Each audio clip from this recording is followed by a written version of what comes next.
Friends, we welcome you back to the Kodia talk show channel. It has been a while since we last went on air. We had a recess due to some of the pressing issues which we had to deal with for the last month. But now we are back, and we want to believe that you will walk with us this journey. Every week we'll bring you at least a topic for sharing.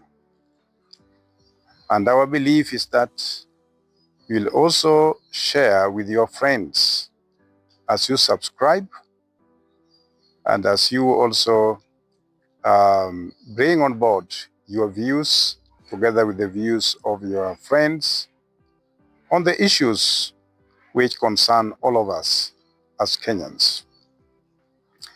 Today, I just want to share with you what is happening in our country.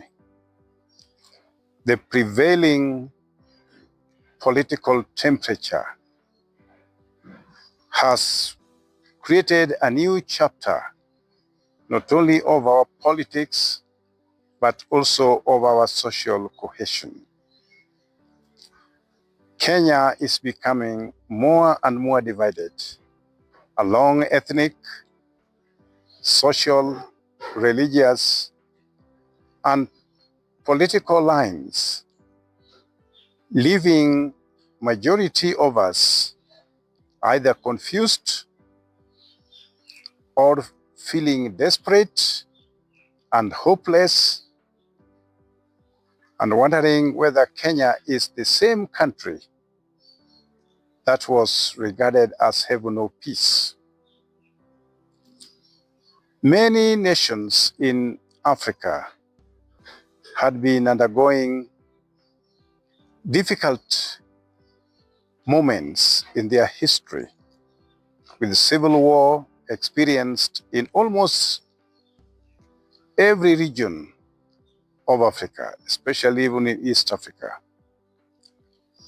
Places like Uganda had had their share until Museveni took over and tried to bring some order.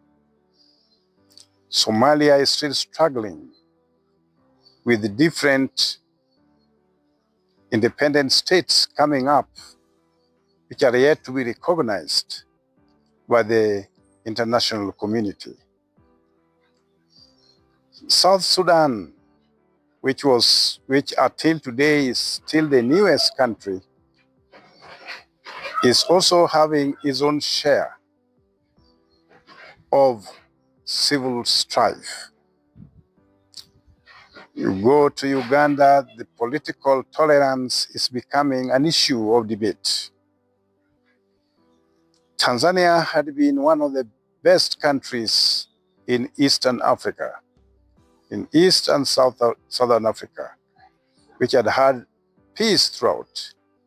But of late, we are hearing of political heat affecting the unity of that country, with no space for democratic opposition voice to thrive. So what I'm trying to bring on board is our collective responsibility to maintain the values that for all these years have held us together.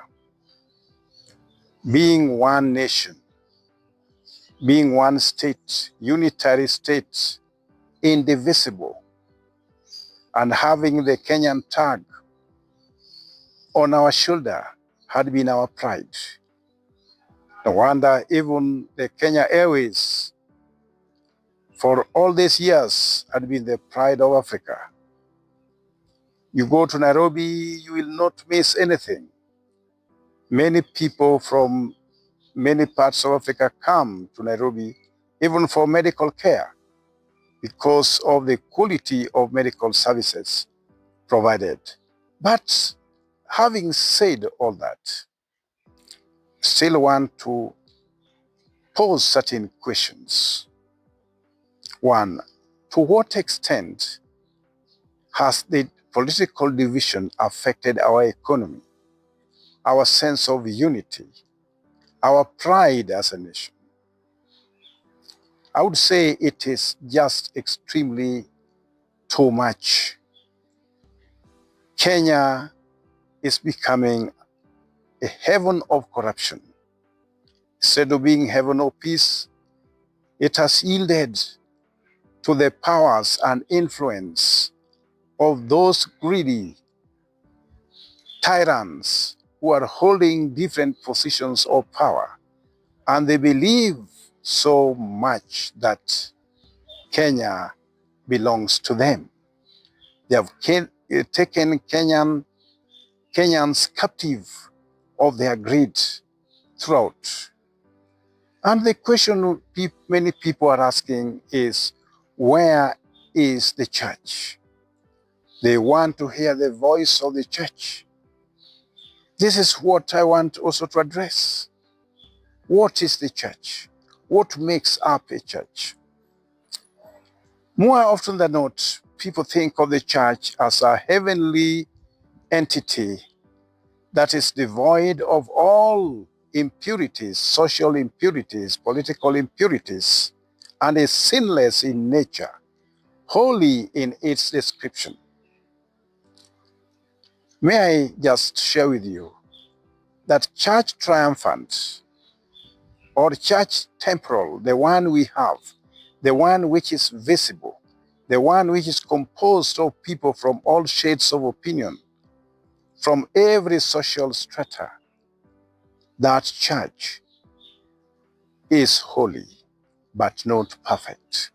Holy to the extent that it has only been set aside to further the will of God, to prevail on the world, to see things from divine perspective, not only from the temporal perspective.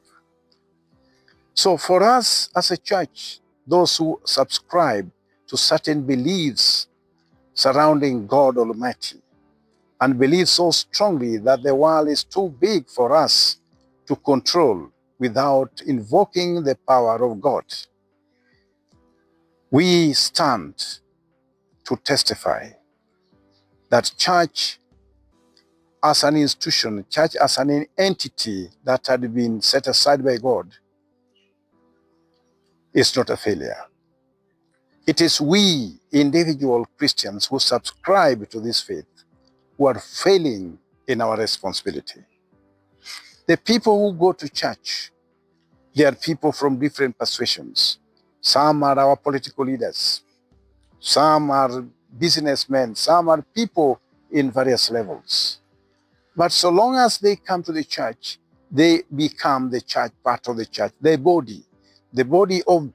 body comprising of those people who believe in God and what God stands for. They are supposed to protect the will of God against the tyrants of our time. So for you to look at the church as having failed, first of all, look at yourself. What role has you played? Have you played in this exercise? What role has your other belief, has your other belief also played in ensuring that our Kenyan context is a context that embraces the will of God, embraces the values that we all stand for, embraces the unity of purpose that we all cherish? Now, look at me. I may be coming from this side of the country, that is in Western Kenya. But there is some pride, not only of coming from Western Kenya, because that's where God wanted me to be born, but there is also that pride of diversity, of embracing diversity. That in Western Kenya, we have certain ways of behavior that is always associated with us. You go to Central Kenya, you'll find they also have their own set of behaviors which are actually associated with them. That diversity enriches our sense of unity as people of Kenya. And we must appreciate that in that diversity, there is also a collateral difference that all of us must try to manage in order to appreciate the unity of purpose that we all stand for. So looking at Kenya as it is today, and looking at various leaders and what they stand for, is the thing that will define how our unity is structured and how our unity is holding us together. So politics is one aspect, is one of the institutions of society that is supposed to structure our ways of living as a people, not only as individuals, but individuals in the context of the people. So let's all come together and look at this and say, has the church failed? The point is, the church has not failed. It is individuals who make up the church, who have decided to betray their calling, to betray their beliefs in order to give priority to things which can enrich their own personal interests or their enterprises. So I want us to look at Kenya in that context of diversity, in that context of unity in diversity, in that context of people struggling to define themselves, to rediscover themselves after all these political turmoils that we have passed through. So you have a stake in it. Define your role. Pursue your interest in the context of Kenyan unity, and all will be well with us. And even the leaders who are currently involved in infighting, they also need to appreciate the fact that Kenya is bigger than them. The interest of our collective, our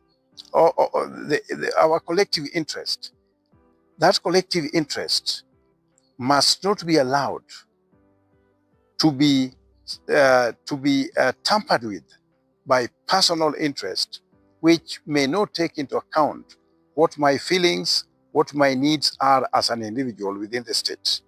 So we all must stand up and do our bit to ensure that we don't allow the collapse of our unitary state, because we want to further either the interest of our own tribe, the interest of our own religion, or the interest of our own tribe. That way, we will not get it right. May God bless you as you strive to share with others. These are our views, and you have also the privilege of sharing with us your thoughts for consideration in our next episode. God bless you. Thank you for tuning in to the Kodia Talk Show. If you enjoyed today's video, don't forget to like, comment, and share it with your friends. We'd love to hear from you, so drop your feedback and let us know what topics you'd like us to discuss next in the comment section below. And of course, don't forget to subscribe to the channel to stay updated and also help our channel grow. We upload new episodes every week, so stay tuned for more meaningful conversations. God bless you.